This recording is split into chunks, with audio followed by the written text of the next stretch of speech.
Allie versus Matt. Allie was the prettiest girl in school.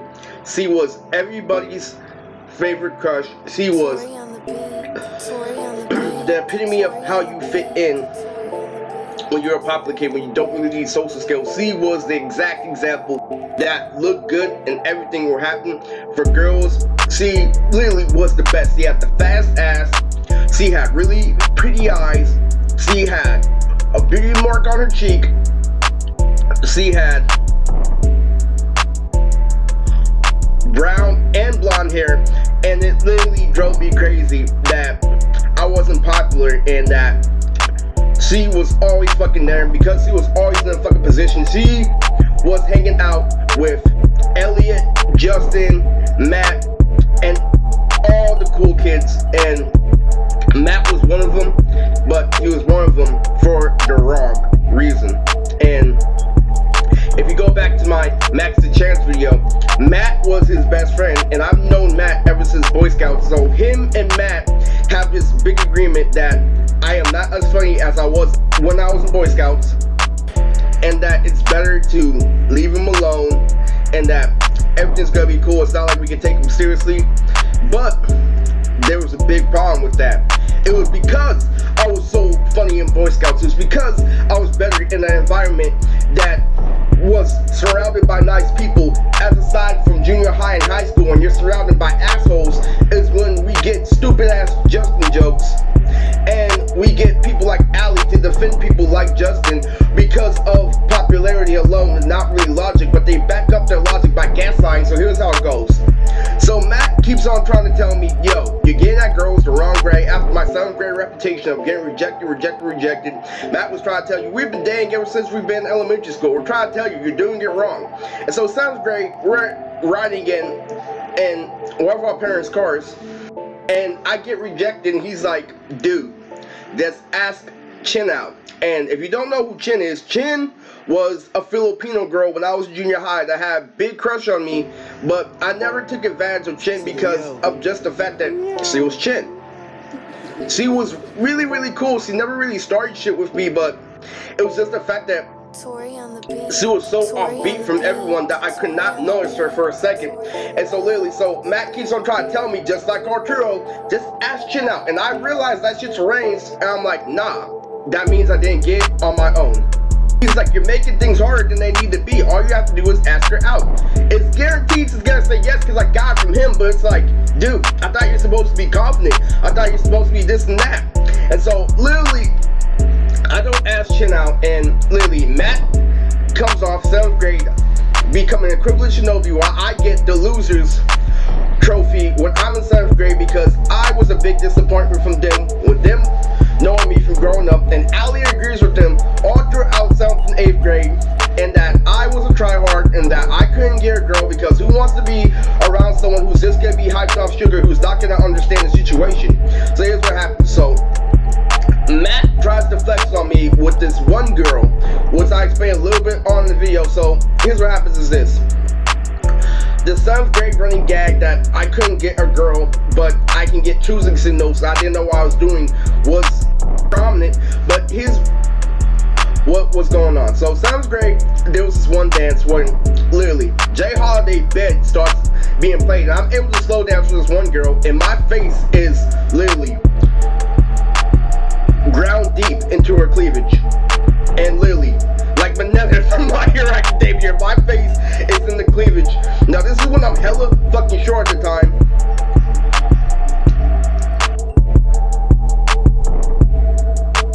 and literally, so everybody on the dance floor is looking at her, and her friends try to tell her, he's like, you know he's in your boobs, right? So she literally reprised the IK word, and seriously, and I think of it now, even when back then in the back of my mind, it's like, it doesn't matter, she's still accepting it. It doesn't matter if he's doing something inappropriate, she's still accepting it. Alright? It doesn't matter what your friend said, she gave me consent alright back in junior high, and you guys try to flip it, it doesn't matter. She's like, I know. I didn't want to say it because I don't like imitating girls in my videos, but she says I know. My face was in her cleavage the entire time that song was playing. Okay?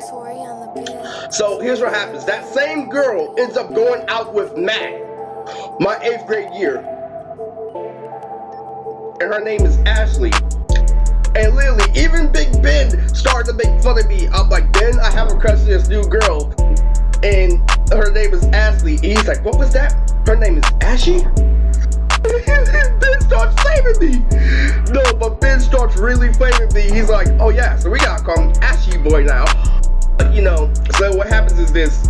The 8th grade running gag keeps going on simultaneously while I'm trying to work on myself so I can get Jaylene. You know, Ashley's another thing.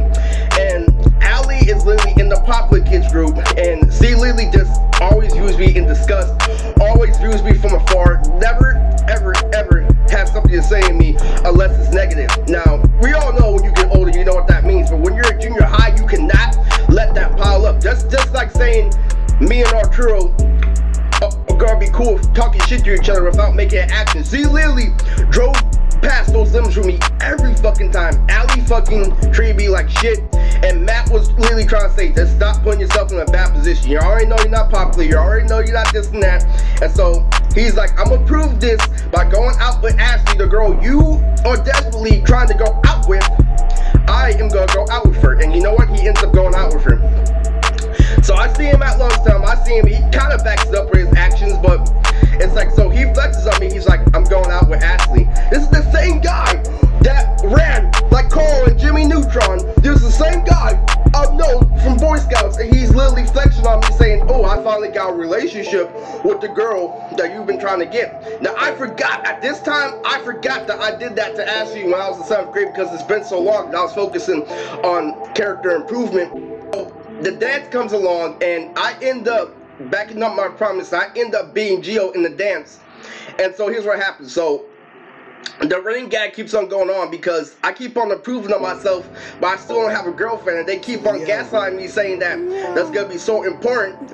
And literally, here's what happens. So after I beat Gio, they make a bet that I can't keep it consistent. So here's what happens. So they make a dance battle when literally there's just a circle and we're just looking out, and so we're just seeing if there was anything extra I can do. So literally what happens is this. There's a couple of good haymakers. So Gio doesn't take it seriously, and he's just practicing to see how good I do, and I end up sticking my tongue out, actually learning from my mistakes, actually doing the stupid dummy hyphy moves, and I become the best in a triple threat. So here's what happens is, after they learn that I can't keep it consistent, that it's not just a cameo, and that I am learning from my mistakes, is Ocean Avenue starts playing at lunchtime, and somebody who was in Allie's social group was crying, and I was singing it. All of a sudden, nowhere, the voice of the devil pops in my head because I finally proved that I was a privileged shinobi. I listened to everything, I could finally chat, so I was trying to sing and shit like that. So all of a sudden, I see her crying while Ocean Avenue is playing, while I'm trying to see Ocean Avenue, and all of a sudden, I get cut off because I look at her, and the devil's like, realize the situation. She's crying and stuff like that. You can't be singing Ocean Avenue in front of her. And literally, so now that I'm older, what I realized was this, is that it wasn't because of just a breakup. It was because of the way people were treating me. No, it didn't happen right in front of my face for no reason. A normal person would be like, yo, that was a coincidence. Gossip is a thing about teenagers. Is no. When somebody is crying and Ocean Avenue is playing, it is not a coincidence. Ali sees me with the character development, literally, me trying to change my hairstyle, me getting so comfortable being a privileged shinobi that I literally spat in the PE locker room right next to her, and she's like, did you just spit? I'm like, yeah, that's what the public guy does, right? So literally, while we're doing rate training, I have this character development all throughout 8th grade, and Ali is just there ignoring it. So me and her just have this dynamic, and there was this one girl who was Asian, and I was heavy on that Mulan movie song, Ow, Make a Man Out of You. And literally, I was watching AMV after AMV of I'll Make It Mad At You, and that song literally inspired me so fucking much. So all of a sudden, out of nowhere, after spitting in front of Ali, after literally doing the Privilege Shinobi shit, out of nowhere, I wasn't even trying to get at her because he wasn't that good looking, but it was just at the time where I felt like saying it, and I looked at the Asian girl, I'm like, you look like Mulan. And everybody's like, what? So you kind of get a hint where this is going. And I learned that a hard way because the last dance comes up. So here's what happens. There's two dances. Now, back in the Elliot versus Anthony video, there's one dance in the morning. I mean, like kind of like an evening. There's one dance at night when you graduate. So the early dance is when I get the character development. And here's what happens. So I was listening to Mr. Fab Ghost Ride It, and I was practicing my curve moves. I was practicing my dance moves to that one song specifically for hours and hours on end, and that was literally my favorite song at the time, and I was trying to kill it.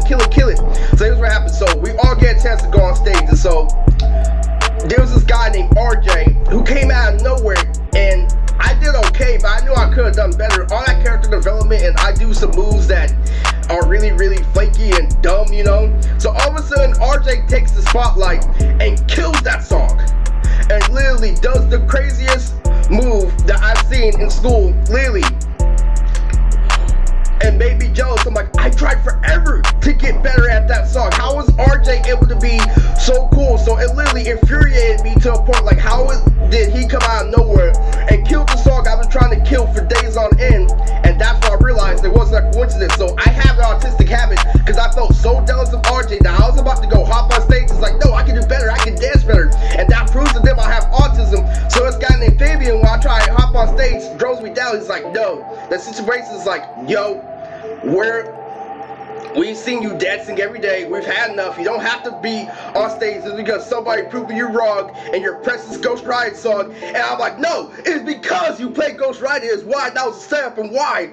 Because I didn't know that you guys were on like that, because I didn't know you were gay and homosexual for me, because I thought I was the weakest link because you kept on putting pressure on me. Is why the utmost reverse psychology, because after he pins me down is when he starts singing, doing the autistic habits that I do, and literally, so I realized that that was a setup. I really thought it was on me. That's really me being my autistic self, me going on stage, me feeling the fact that I need to prove myself after I did all this to Gio. No, you have autism. Like, no, that was a setup. So that's what happened. So Ali is still with him on the side doing all this shit. So Matt breaks up with Ashley at the end of the year, and their relationship doesn't last for a long time because of when we get an actual dance where we integrate all the junior highs together, is when me, Gio, and a bunch of other people start going to this teen center dance.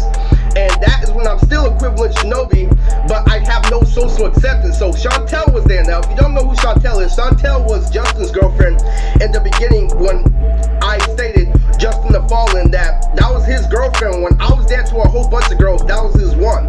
So literally, so Chantel and Ali are in the same boat. They are both popular for their looks alone. And so literally what happens is this, is like, I try becoming a privileged Shinobi, I try singing along, and they still push this thing, we've already established we don't like you, we already established we don't like you. Even though I beat Gio, even though I did all this shit, they used that one thing when I tried to go on stage because I was jealous of RJ against me. It's like, nothing's ever changed. No, you guys are putting that front facing to make all my accomplishments for 8th grade year look like shit. So here's what happens. Literally, there was this one girl that I was dancing with when I was in junior high, that was dancing with another partner with the same disability as me, and his name was Orlando, because Orlando and me both have autism, and he started dancing with the same girl who was finer than both of them, but she wasn't socially accepted, you know? So here's the thing. So at the end of that dance, Gio ends up getting into a fight, and I end up trying to talk to Gio one-on-one like I'm his partner, saying, Gio, you're a really talented dancer, giving them an emotional speech like Naruto. And literally, so Ali comes up out of nowhere and says, nobody cares. Nobody cares. Save your breath, Ferris. We don't like your emotional speeches. We like shit like Barbie dolls and gossip and love and hip-hop. It's basically what the fuck she tried to tell me. And literally, so Chantel teams up with her, and she's like, no one cares, no one cares, no one cares, you already made your fucking point. So I get so mad. This is literally one of my best fits, and I literally throw my hat on Chantel. Because I had it. I've had it with me proving to them over and over again that I can be a privileged shinobi, that I know what I'm talking about. Just because you don't give me the validation doesn't mean it's not logic. After I throw my hat at Chantel, Chantel starts lecturing me saying, nigga this and that. So Fabian, the same guy that drove me off stage, said, Eris, calm down. Dude, calm down. I'm like, oh, you weren't scared to pin me down when I was about to try too hard, or when I actually start to get serious and let you know that I am hella mad is when you say calm down? Now a lot of people, they try to match it saying, oh, Fabian's being mature. No, he's doing it because he's fucking scared. It would have been consistent if he wasn't. So surprisingly, after I stood up to her and Chantel is when I pulled Chin's number. And so Ali, after all that, ends up calling me from Chin's phone and actually said, hey, what's up, Eris? I'm like, are you kidding me? After all that shit you did to me? Like, but I didn't care at the time because I pulled Chin's number, and actually I pulled a girl when I was swinging on the swings, and she was like, can I get your number? I'm like, what? So after all that, like, I end up getting another girlfriend. I started talking to Ali on the phone about how I got a new girlfriend, and literally, so me and Ali are actually cool now. And the fact that she got me off of Chin's number was fucking crazy. And at the end of the year, I realized something about that is because I stood up to her, because I had enough, is because I actually was not afraid to go all out, was when she gave me the respect. And that's what you call human instinct. That's just like me when I finally stood up to Justin and Arturo, to all of them. But because it was a girl, she used logic and she understood instantly, like, yo, this is not him and everything. I should not do that, because you know what?